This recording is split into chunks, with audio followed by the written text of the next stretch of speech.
2 October 1869 रोजी गांधीजींचा गुजरातच्या पोरबंदरमध्ये जन्म झाला. लंडन येथील व्हिक्टोरियामध्ये त्यांनी कायद्याचे शिक्षण घेतलं. त्यांनी वकिली सोडली आणि दक्षिण आफ्रिकेत आठवड्याला 1 पाऊंड पगारावर काम करू लागले. ते आशियाई लोकांना भोगाव्या लागणाऱ्या वर्णद्वेषाविरोधात लढाई देत होते. 1915 साली ते भारतात परतले. 1930 साली त्यांनी स्वातंत्र्य लढ्यात उडी घेतली. कालांतराने त्यांचं नेतृत्व राष्ट्रीय पातळीवर स्वीकारलं गेलं. युरोपियन शर्ट पॅन्ट झुगारून त्यांनी खादीचे कपडे वापरण्यास सुरुवात केली.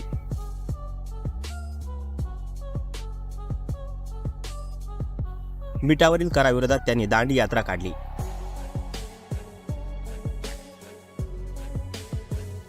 लोकांनी या आंदोलनाला उत्स्फूर्तपणे प्रतिसाद दिला.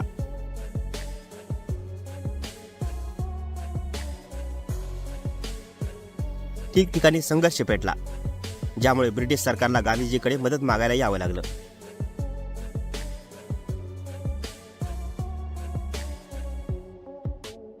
गांधीजींना अटक झाली आणि काही काळाने शांतता प्रस्थापित करण्यासाठी त्यांना सोडण्यात आलं.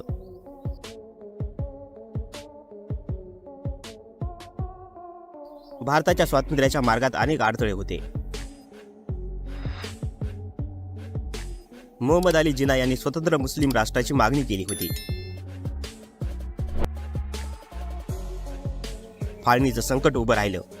गांधीजींसाठी हा अतिशय दुःखद प्रसंग होता.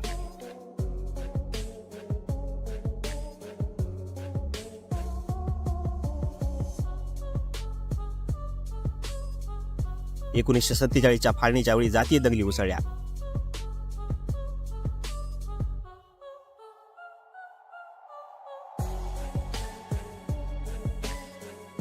तेव्हा गांधीजी शांततेसाठी उपोषणाला बसले.